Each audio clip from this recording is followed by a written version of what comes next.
Senator Lewis proudly represents the people of the 5th Middlesex District, which includes the cities and towns of Malden, Melrose, Reading, Stoneham, Wakefield, and parts of Winchester.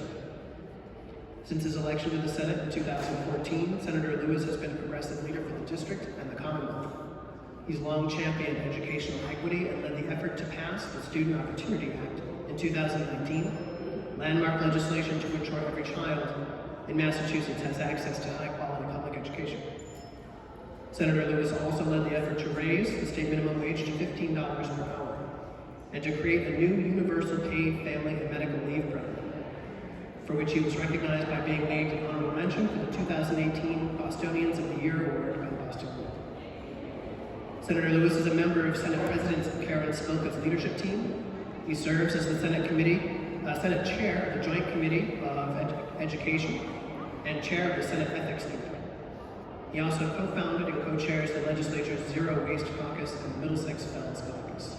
So please join me in welcoming Senator Lewis. Words of welcome.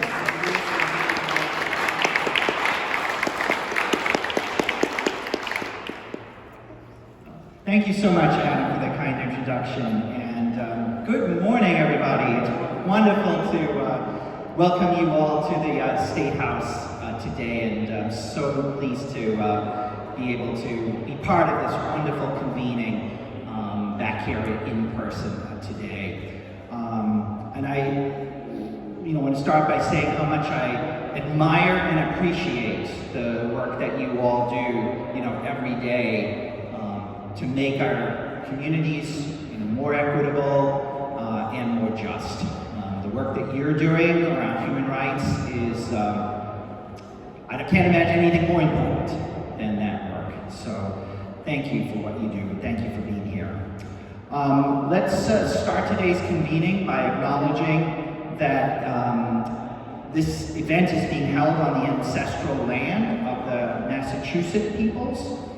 We all have a collective obligation to tell the story of our history truthfully and to uplift the voices of our Indigenous neighbors who live in our communities.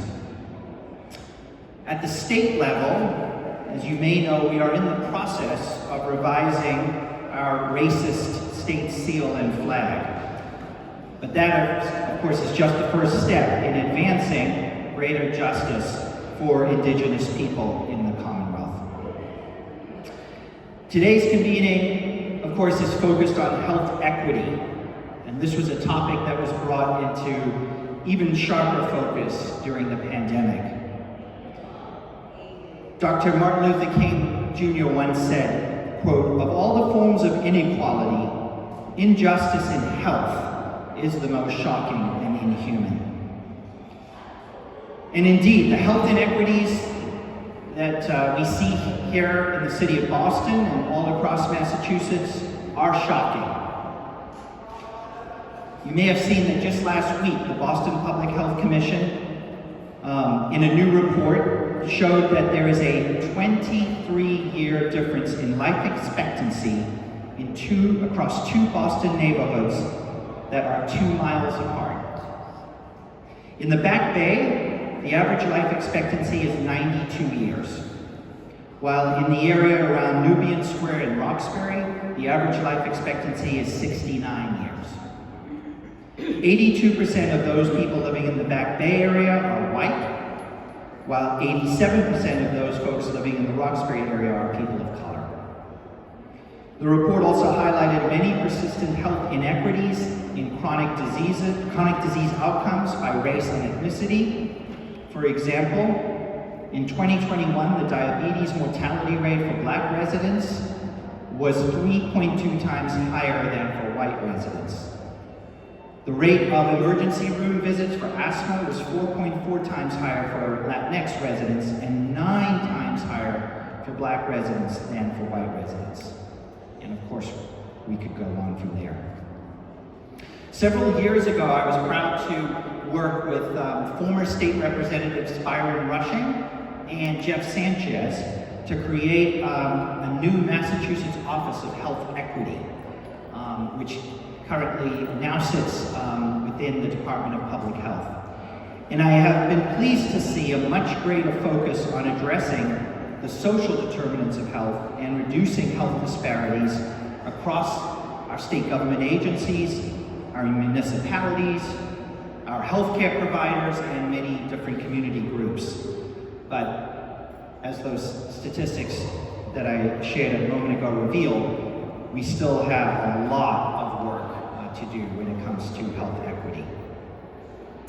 I want to echo Adam's gratitude to the wonderful event organizers. I know how hard you've all worked to bring together this convening. I also want to echo Adam's thanks and gratitude to members of my team, including Bob Saylor, Paul Albright, and of course Sarah Zyberg. Thank you, Sarah, for all of your hard work organizing this event. And I want to also say thank you to all the wonderful speakers whom we will be hearing from shortly. I want to also just say before I wrap up that this is increasingly a challenging time for the work that we all do. We've made great strides when it comes to LGBTQ justice and gender equality and racial justice, over the last several decades. And unfortunately, I think, we're seeing a backlash in our country. And we're about to see somebody declaring, to run for president next week, who's basically building his campaign on discriminating and bullying vulnerable children and adults. And I think it's despicable.